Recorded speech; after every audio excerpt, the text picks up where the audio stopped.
Do that one dance, baby. That one dance. Assalamualaikum warahmatullahi wabarakatuh. Perkenalkan, nama saya Wenti Metenti dari Prodi S1 Farmasi semester 2A NIM 19110054. Di video ini saya akan menjelaskan tentang kelarutan.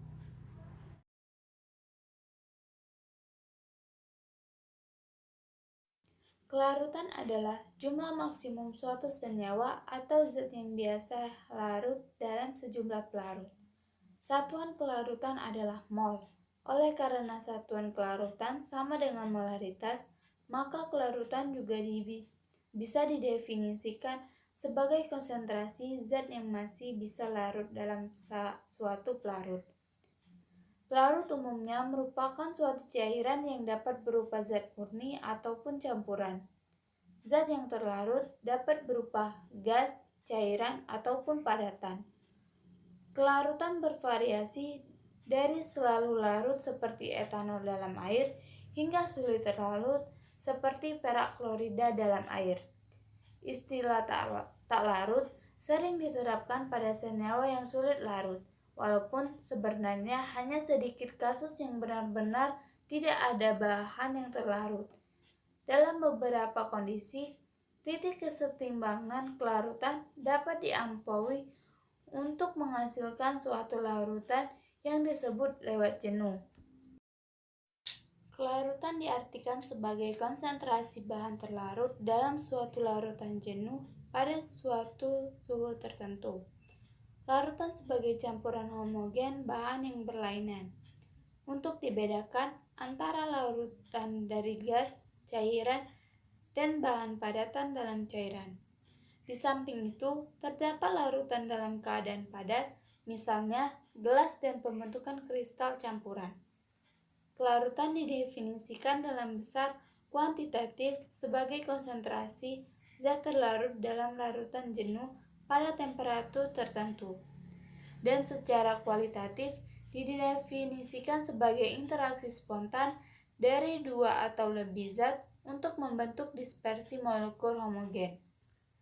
Larutan dinyatakan dalam mililiter larut yang dapat melarutkan 1 gram zat. Misalnya, 1 gram asam salsilat akan larut dalam 500 ml air. Kelarutan dapat pula dinyatakan dalam satuan molaritas, dan persen. Kelarutan suatu bahan dalam suatu pelarut tertentu menunjukkan konsentrasi maksimum larutan yang dapat dibuat dari bahan dan pelarut tersebut. Bila suatu pelarut pada suhu tertentu melarutkan semua zat terlarut sampai batas daya melarutkannya, larutan ini disebut larutan jenuh. Berdasarkan sifat kelarutannya, kondisi garam dibedakan menjadi 3 kondisi, yaitu sebagai berikut. 1. Kondisi tidak jenuh, artinya kondisi saat konsentrasi nyata suatu garam belum melampaui kelarutannya sehingga masih bisa larut.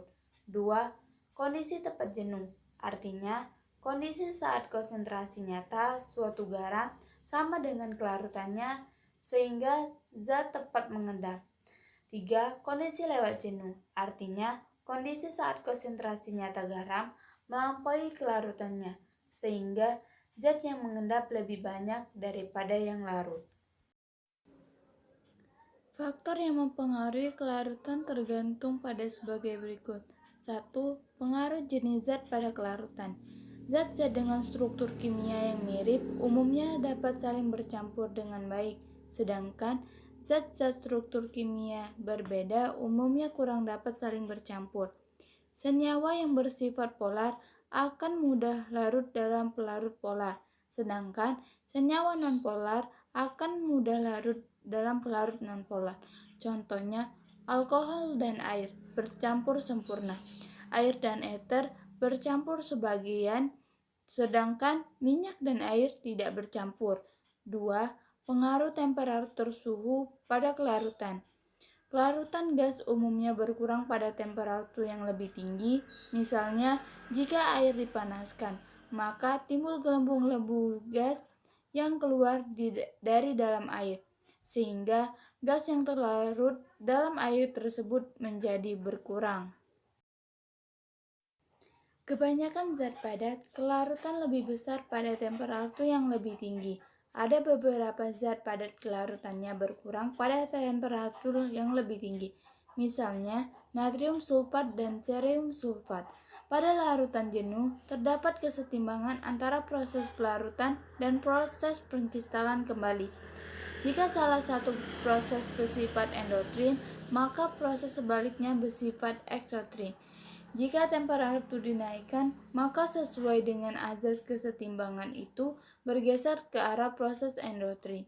Jadi, jika proses pelarutan bersifat endotrin, maka kelarutan bertambah pada temperatur yang lebih tinggi. Sebaliknya, jika proses pelarutan eksotrin, maka kelarutan berkurang pada suhu yang lebih tinggi. 3. Pengaruh tekanan pada kelarutan. Perubahan tekanan pengaruhnya kecil terhadap kelarutan zat cair atau padat. Kelarutan gas sebanding dengan tekanan partikel gas itu. Menurut hukum Henry, massa gas yang melarut dalam sejumlah tentu cairan atau pelarutnya dibandingkan lurus dengan tekanan yang dilakukan oleh gas itu yang berbeda dalam kesetimbangan dengan larutan itu. Contohnya, kelarutan oksigen dalam air bertambah menjadi 5 kali jika ditekan partikelnya dinaikkan 5 kali. Hukum ini tidak berlaku untuk gas yang bereaksi dengan pelarut, misalnya HCl atau NH3 dalam air. Pengaruh jumlah zat terlarut dan pelarut. Jika jumlah pelarut lebih banyak, maka kelarutannya akan makin besar. Sedangkan bila jumlah pelarut lebih sedikit, maka kelarutannya akan semakin kecil. Bila zat A dilarutkan dalam air atau pelarut lain, akan menjadi tipe larutan sebagai berikut. 1. Larutan encer, yaitu larutan yang mengandung sejumlah kecil zat A yang terlarut. 2. Larutan, yaitu larutan yang mengandung sejumlah zat A yang terlarut. 3. Larutan jenuh, yaitu larutan yang mengandung jumlah maksimum zat A yang dapat larut dalam air pada tekanan dan temperatur tertentu. 4. Larutan lewat jenuh, yaitu larutan yang mengandung jumlah zat A yang terlarut melebihi batas kelarutannya di dalam air pada temperatur tertentu. Zat pelarut disebut juga solvent, sedangkan zat yang telah terlarut disebut solut. Solvent yang biasa dipakai adalah 1. Air, 2. Spiritus, 3. Gliserin, 4. Eter, 5. Minyak, 6. Parafin, 7. Eter minyak tanah. Pengaruh ion senama pada kelarutan. Konsentrasi ion senama sangat berpengaruh pada sifat kelarutan suatu zat. Penambahan ion senama bisa mengurangi kelarutan suatu zat. Artinya, semakin banyak ion senama di dalam larutan, zat-zat terlarut semakin sulit untuk larut. Jika demikian, pasti akan muncul banyak endapan. Mengapa demikian? Berdasarkan asas, kesetimbangan akan bergeser ke arah zat yang ditambahkan. Dengan demikian, penambahan ion senama akan memicu banyaknya endapan. Perlu dipahami bahwa penambahan ion senama tidak akan mengubah tetapan hasil kelarutan selama tidak ada perubahan suhu. Kelarutan zat padat dalam air dipengaruhi oleh 1.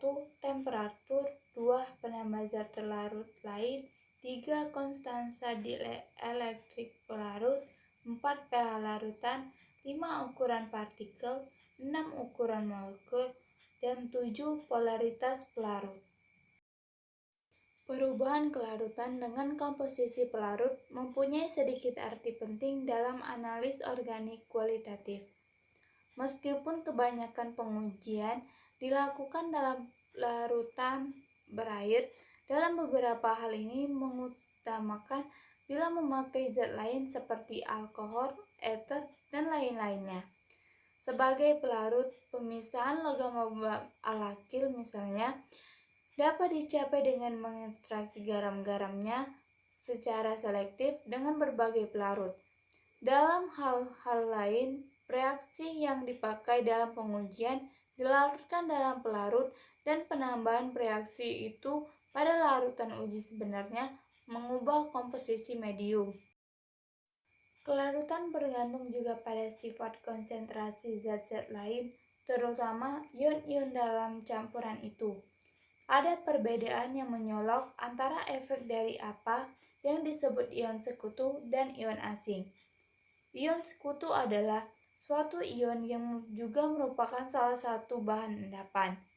Dengan perak nitrat misalnya, baik ion perak maupun ion klorida merupakan ion sekutu, tetapi semua ion lainnya adalah ion asing. Umumnya dapat dikatakan bahwa kelarutan suatu endapan berkurang banyak sekali jika salah satu ion sekutu terdapat dengan berlebihan. Meskipun efek ini mungkin diimbangi dengan pembentukan suatu kompleks yang dapat larut dengan ion sekutu yang berlebihan itu. Misalnya, kelarutan perak sianida dapat ditekan dengan penambahan ion-ion perak berlebihan dengan larutan.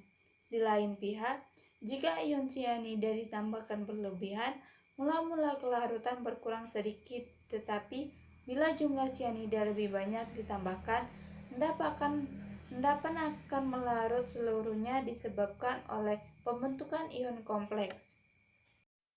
Dengan adanya ion asing, kelarutan endapan bertambah, tetapi penambahan ini umumnya sedikit, kecuali bila terjadi reaksi kimia seperti reaksi pembentukan kompleks atau reaksi asam basa antara endapan dengan ion asing, di mana pertambahan kelarutan lebih menyolok karena pentingnya efek ion sekutu dan ion asing atas kelarutan endapan dalam analis organik kualitatif.